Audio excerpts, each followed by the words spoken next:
Okay, so I already started work on the part 3 of my Batman video miniseries of essays. They're all very long about whether Batman's a fascist. I believe that is what they're titled. And actually, I gotta turn on my Sino sound. But yeah, I started the beginnings of the work for the third part, which is going to be talking about all of the live action Batman movies before Nolan was put in charge, because Christopher Nolan gets his own part because, his movies. His movies, I got some thoughts on them in the terms of fascist. I mean, I wouldn't actually call Chris Nolan a fascist or his version of Batman a fascist, but they're definitely very relevant to the conversation of fascism. And anyway,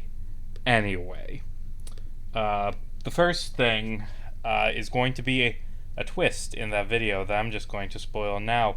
That I'm going to talk about how I'm going to talk about the first theatrically released feature length Batman movie, and then I'm going to. That's the wrong term. And then I'm going to lead the audience into thinking what the thumbnail and the title say, and then psych, I'm actually going to do the Adam West Batman movie first, because I felt it was relevant to talk about for the themes of this video. And man, the 1966 Batman movie is not good. Like, for years people hated it because, like, ugh, it's just so wacky and cartoony and childish, and that's stupid. You can make great Batman media that is wacky and stupid and childish, and, like, a lot of people don't get the joke, like, and it's not it isn't a hidden joke that it's supposed to be tongue-in-cheek when Batman's like, of course, the only possible solution to this riddle. Like, it isn't hiding the fact that what Batman's doing is ridiculous. It's a show that fully embraces the fact that it's kind of a dumb premise and setting, and I think that's fine. No, it's bad because it's bad, and just like, it's a movie where it's very clearly adapted from a TV show because it's split into distinct chunks, and they all end with this big cliffhanger. How's Batman gonna get out of this now? And then he gets out of it immediately through some bullshit. And that's kind of bad. And the other thing is, it's like the different scenes don't go together at all. Like, Batman Batman goes to reinvestigate where he got attacked by a shark, and then Penguin shoots torpedoes at him, and then Batman gets Deus Ex Machina saved by a dolphin, and then you could have cut that whole sequence and not affected the plot at all, because it doesn't, like, build to anything. None of these scenes matter for each other, except for Batman going on a date with Catwoman, and, like, the last 30 minutes of the movie. Actually, no, a Penguin sneaking into the Batcave also works, but so little works. Like, Batman goes to the. So the bad guys kidnap Batman, so Batman escapes, and then he goes back to the base, but there's a bomb there, so he disposes of the bomb before it kills people. And wait, I missed the trainers, because I thought you were a trainer. You're the real Jasmine. I fell for this gym puzzle. So Batman gets rid of the bomb. Some days you just can't get rid of a bomb. Ha ha ha ha. And then, well, that doesn't lead to the next scene. What happens after that is Penguin just walks up to him. Like, you could have cut the bomb sequence completely. Also, you could have cut the bomb sequence and have Batman actually capture Penguin and take him back to the Batcave, and the film would have been more sensical, but you didn't do that.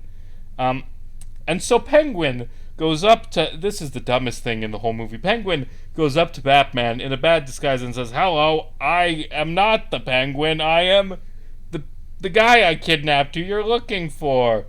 And Batman's like, "This is clearly Penguin." And he's like, "No, I'm not. And the only way to tell that I'm not Penguin is to knock me out and take me back to the Batcave. You should take me back to the Batcave." And then looks to Robin. "I think we should take him back to the Batcave, old chum. It's the only way to find out if this man, who's clearly the Penguin, is actually the Penguin." Which we need to do? Because why? Yeah, so they take him back to the Batcave, and surprise, he snuck in his goons who have been dehydrated, and now they're gonna beat up Batman, because, Penguin's goons are great at beating up Batman. Like, every time they try and beat up Batman, it goes wonderfully for them. So he sneaks in his goons as powder, and he says, Batman, where's the tap? I'm gonna get a drink of water. Okay, sure. And he walks over, and so Batman has a nuclear reactor. I'll talk more about other characters having nuclear things that they shouldn't have, but Batman has a nuclear reactor in his Batcave. He has an atomic pile, and this is gonna be a hot take, but I don't think Batman should have that. I don't think Batman should have a nuclear reactor in his basement. That sounds kind of dangerous, especially if he's gonna have like fights in there because he's a superhero who brings bad guys back to his base. Like, is Gotham gonna get Chernobyl because Batman has a nuclear reactor in his basement? I didn't beat up two of these trainers. These lasses got away with not being beat up. I have no choice. And this is poison jab, right? Not toxic, because toxic would be good on Fortress. Look at you mocking me. There's an invisible wall in the fucking face. So anyway, Batman has a nuclear reactor, and the wastewater from the nuclear reactor goes to the same tap as the drinking water. And don't worry, there's an easily bumped switch that switches it from nuclear wastewater to drinking water. Why do they have to go to the same tap? Isn't that a big safety concern, an OSHA violation? And the answer to that is that don't worry about that, he's Batman. And Penguin rehydrates the goons with the nuclear reactor runoff wastewater, and because of that being from the nuclear reactor, it causes them to be made out of antimatter and explode when Batman punches one of them in the face. Like, Batman killed a man, he punched a man, and that man exploded. And that's not the only time Batman kills. I'll go back to that. But yeah, Batman hits a man and he explodes. Which is already, wow, Batman's killing. But the point is that a man dies because Batman has his nuclear reactor wastewater go to his tap, and it switches over if you bump a switch. Like, even if it wasn't like the dehydrated goons who, because they're dehydrated, they turn into antimatter, you still wouldn't want the nuclear reactor runoff water, which is transformed into... is heavy water the term? It's like hydrogen with two neutrons instead of one neutron is what it is, and it's not good for you. Like, I think from my cursory Google, drinking a glass will be fine, but if you drink heavy amounts of it, you'll get really sick. So why does it go to the drinking water tap, Batman? This is terribly, terribly dangerous. There's that. And the other time Batman kills a man is when he's breaking out of the bad guy's base. He punches a goon, and a goon falls back onto a random-ass spring, which springs him out a window into the ocean, and then he explodes for some reason. So that's two men Batman kills. At the end, they fight a bunch of guys on this submarine, this fucking submarine. And, I mean, Batman, he's like kicking them in the head and chucking them into water. Some of them probably drowned. The point is, Adam West's Batman, kills people, and he's not even the most evil member of that pair, because there is something fucking wrong with Burt Ward's version of Robin, because they're going to the bad guy bar, and Robin's like, ugh, I hate alcohol. I would rather die. I would rather be dead than be an alcoholic, is a thing Robin just says, and then turn to the camera. Remember, kids, don't drink alcohol. Okay. It's weird push to say you would rather be a corpse than an alcoholic, but I'm sure he's exaggerating. He isn't. Robin isn't exaggerating. After Batman gets rid of the bomb, Robin says, I can't believe you would risk your life for these people, these alcoholics. You'd risk your life for them? I would have just left them for dead. I would have stood back and watched as Penguin's bomb killed all of them. What the fuck? Look, Robin. And Batman's like, Robin, they're human beings, Robin. You, I'm not gonna leave them for dead. What is wrong with you, Robin? Do you need to talk to a therapist because your parents got Acrobat murdered? No, Robin is fine. Robin sees the light. Robin understands that sometimes. Oh, I've fucked myself over by going into a double battle like this.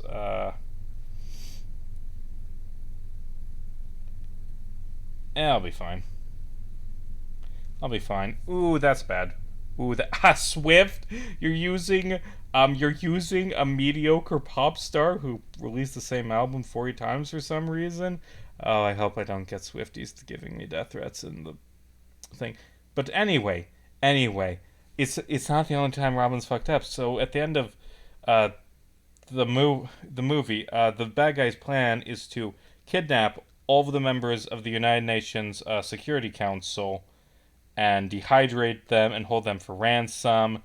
And anyway, while they're dehydrated, Robin's like, "Hey, Batman, I got an idea. I got a good idea, Batman, that we should do. I think we should fuck with their brains. I think we should alter these hostages who we have recovered. We should, using some unknown method, not sure how he thought they would accomplish this, but I think we should alter their brains to make them more peace-loving. I think we should, fuck with these men's brains, Batman. I think we should make them different people who don't even recognize themselves. Strip away.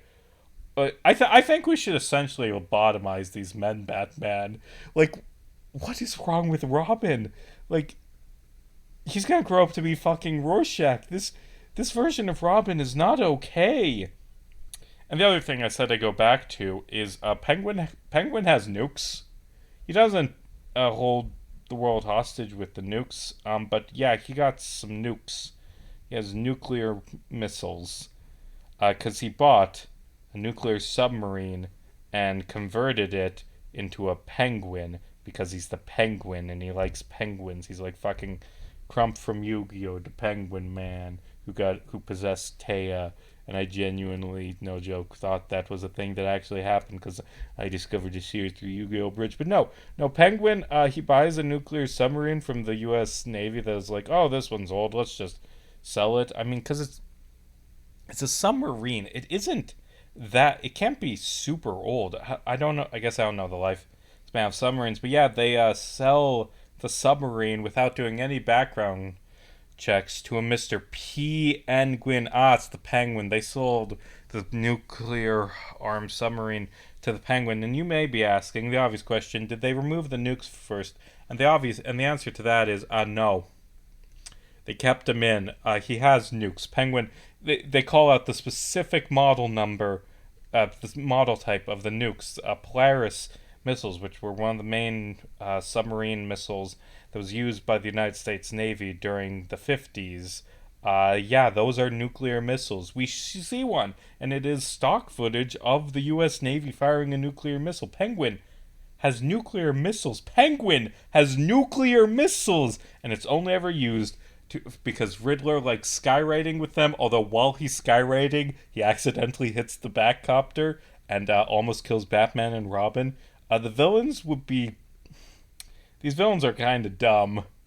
I mean, it's fine. It's just a very dumb... It's a tongue-in-cheek parody that's meant to be comedic. But also, they sold Penguin nukes. I think that Navy Admiral who's friends with Batman's really friendly with a lot of people in the U.S. government, by the way. I think that Admiral should be court-martialed and, maybe executed via firing squad. I think it's treason. I think it is treason to sell the Penguin nuclear missiles. I'm not positive, but I think in real life he would, at the very least, go to prison for the rest of his life. And it's not a very good movie. There's the closest it gets to some actual emotion. And to be fair, Adam West actually does good in the scene. Is he discovers the girl he's been dating was actually Catwoman, and he didn't recognize earlier. But to be fair,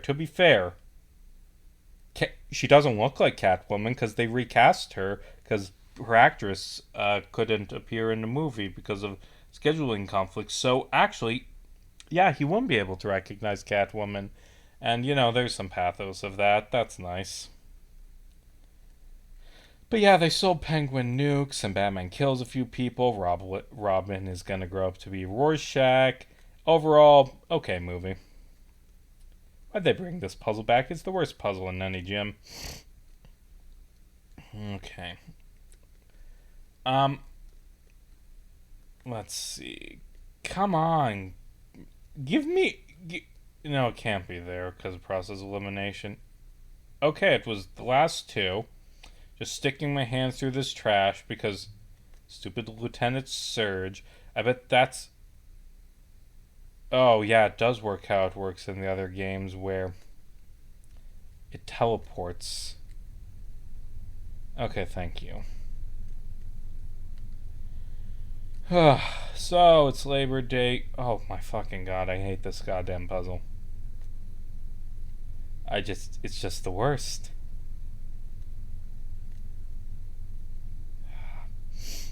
So it's Labor Day weekend, and like my family owns a hunting cabin. I don't hunt. My brother and my cousin are big hunters, and we inherited this cabin, and they hunt there. But I went out there, I just sat in the woods, and I read, got through Discworld Monstrous Regiment, Discworld going Postal, and I'm halfway through Discworld Nightwatch, and goddamn Terry Pratchett is just such a good fucking writer. They were all very good, but I especially love Going Postal. It's one of my favorite Discworld novels. I think it's just I don't know if I can describe. It's every page is like funny, but also there is this real good drama and heart at the heart that pardon the pun. There is really good heart at the middle of oh you fucking bitch. You fucking bitch. Stop using goddamn double team. You can't hurt me. There's a heart at all of the Discworld novels in addition to the comedy, and they often have something to say socially. It's just my favorite book series. It is incredible. Like Going Postal, it's all about a con man gets forced to be put in charge of the post office, and there's just so many ideas like that because it's this old abandoned post office, and they've established in previous books that words have power, that writing don't you fucking dare, don't you dare, that writing holds energy, that Moist von Lipwig, his name is Moist von Lipwig, by the way, is the name of the main character of this book, which is man, that's a name if you've ever had a name. His name is Moist. That he can hear the letters and they talk to him, and that encourages him to do it. And also, the climax of the book is a bet to see who can deliver mail faster between a telegraph company and the post office, and it manages to be really dramatic and high stakes and build on everything in the book. Pratchett, you've done it again. You're a genius. It's an amazing book. Monstrous Regiment was also good. Haven't gone far enough into Thud to see if it'll be good, but I'm gonna bet it will be because the track record with the Guards books is just incredible. Other thing I've been fixating on recently is the Stephen Sondheim musical Assassins, which because I do a historical column, and this week because I was taking time off, I'm like, what would be an easy thing to cover that won't end up being a pressing up against my word count column? I know, John Wilkes Booth. Yeah, I vaguely know that. He was an actor who tried to kill the president, and also his brother was the greatest actor of the 19th century, and he was just kind of mid, and maybe that's an interpretation of it. I don't know. He was pretty firm in his writings that actually I didn't kill the president because I was jealous of my brother. I killed the president because I was really, really fucking racist, and I got pissed because a few days before I shot him, he said he was going to give black people the right to vote. John Wilkes Booth was a fucking asshole. But anyway, the Ballad of Booth, the idea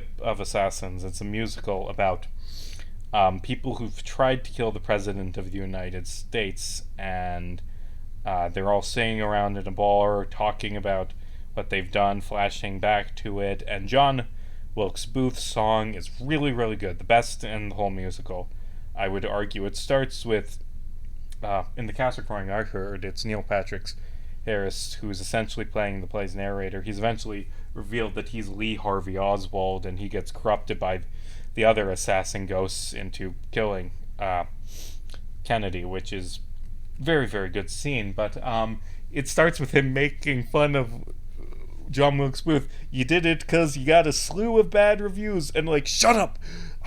Do not.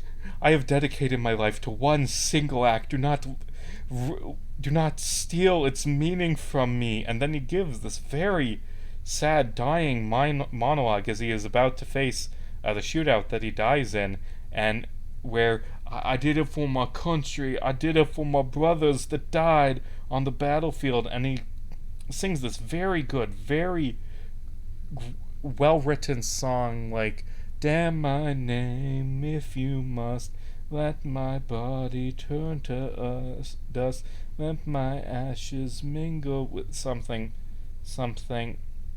And it's a very good song, and then just in the middle of it, he's like, and I did it because of that evil, N-word loving. And it's like, oh, right, this is a violent, racist murderer. This guy sucks.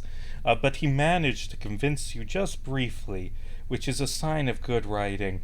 And anyway, the best scene in that entire musical is the climax, where it's Lee Harvey Oswald getting convinced to be a murderer by John Wilkes Booth. He goes in with his gun, goes into the Texas Book Depository, planning to shoot himself in the head, and there's the ghost of Booth. Well, maybe not ghost. It's a very vague, like, feeling-based musical. Let's not analyze what the actual metaphysical stuff going on, but he goes in, and Booth is waiting for him, and Booth just starts reading out his suicide letter, and, like, Oswald snatches it back and says, who are you? Oh, I'm just a friend. I don't know you. Well, we're not friends yet.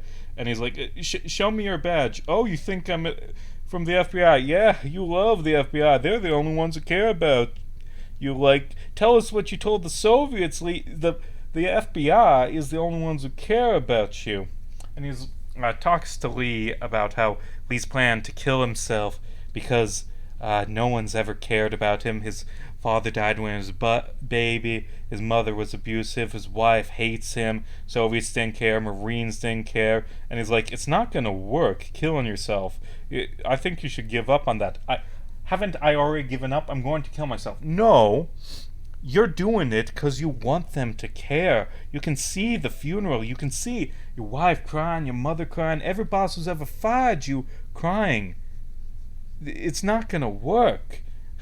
Then what do you want me to do? I want you to kill the President of the United States. And he brings up Death of a Salesman and talks about how, like Arthur Miller, and how he kills himself to try and get people to care about him. And at his funeral, his wife begs people to pay respects and care about him, and no one does. And he's like, I am a fine actor, but I could never play Willie Loman. And just they argue about whether or not he should kill Kennedy. I didn't come here to kill him. He didn't come here to die. This is murder. No. When you kill a president, it's not murder, it's assassination. Murder is for common people. It's for drunks and adulterers. When you kill a president, it's assassination. Just as Julius Caesar was assassinated by Brutus. Oh, you know his name. And they say fame is fleeting. Yes, 2,000 some years later, and you still know the man who killed Julius Caesar. That matters. That's important. Brutus was important because he killed Caesar, and you'll be important if you kill Kennedy, if you shut down the New York Stock Exchange. Oh, I'm gonna die. Oh, I lost. Oh, no. Oh, that was easily avoidable. And anyway, just the best line of this whole thing is, they're gonna hate me. Oh, passionately. Can you imagine that? Someone feeling something about Lee Harvey Oswald. And it's one of the best fucking villain monologues I've ever seen. It was it's an incredible scene. And Victor Garber played in the original cast. That's interesting. Anyway, I did channel comments earlier. These were on my Batman, the part one. Both of them were. Um, Lula said, okay, genuinely thought you mispronouncing the word fascist was a way of getting past the YouTube censors. I didn't realize it was an actual mispronunciation. No, it's a word that I see written more than I hear said out loud, and also I'm kind of dumb. And R.I.P. Radbert, you, I think, are my oldest surviving team member at this point, and you've carried me through so much of this game. And there was another comment that I'm going to read now.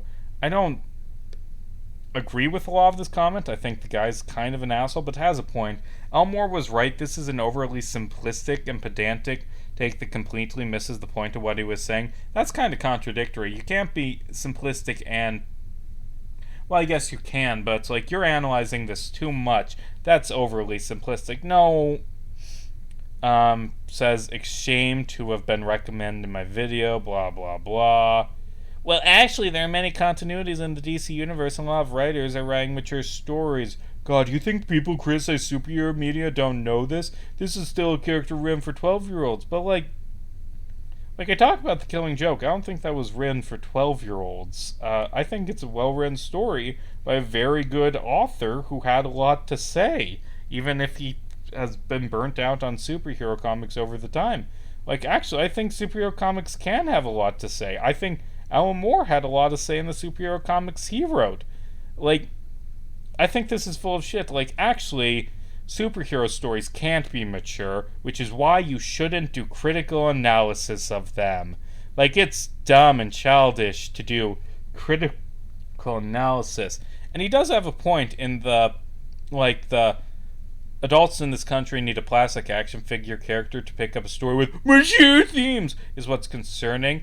I don't actually agree with that, but I do think that's an interesting point that I plan to go on further in part 3 of it. I plan to talk about how if fascists had to choose a Batman world to live in, they would love the version from the 60s show. They would love just this cheery world with cops, where the hero works with the police hand in hand. He's officially a deputized officer, where everyone, with like the exception of one reporter I think I saw, is white, where the women don't have rights. They would love that world. That is the innocent world. But the thing is, this is my problem with Alan Moore's arguments in that article, which I did talk about briefly, but didn't go as far into. That is admittedly true, that I did not go into Alan Moore's arguments as well as I should have, because I was saving it for a later part. The idea of this dream of black and white morality in simpler times, I don't think that's actually a fair assessment of superhero media, and especially Batman. There are other problems with Batman being fascist, which I can go into, but people don't watch Batman movies because of this nostalgia for a simpler time when they were children, like in the 60s show. It's not, they want it because they want darker, mature stories, is why they're drawn to it, because, or at least why I'm drawn to. Anyway, that guy's a dick who's kind of full of shit, and I don't like his comment very much. And you shouldn't critically analyze things that millions of people watch, because actually there's no point in that, because they're dumb and for 12-year-olds, even if they're not and written by adults and for adults, because I say they're for 12-year-olds. I say they're Thomas the Tank Engine. So despite what the writer says, despite what the audience or you say, you're not allowed to analyze them and shouldn't analyze them because they're dumb, because the entire genre is for children. I arbitrarily have decided. And also, you shouldn't analyze how different characters are different under different writers, and how different writers can adjust certain traits of a character and turn that character into a fascist quite easily. That doesn't matter. The character is all the same because it's an action figure. It's an action. Boys, Marzipan 379 is a dick, and I'm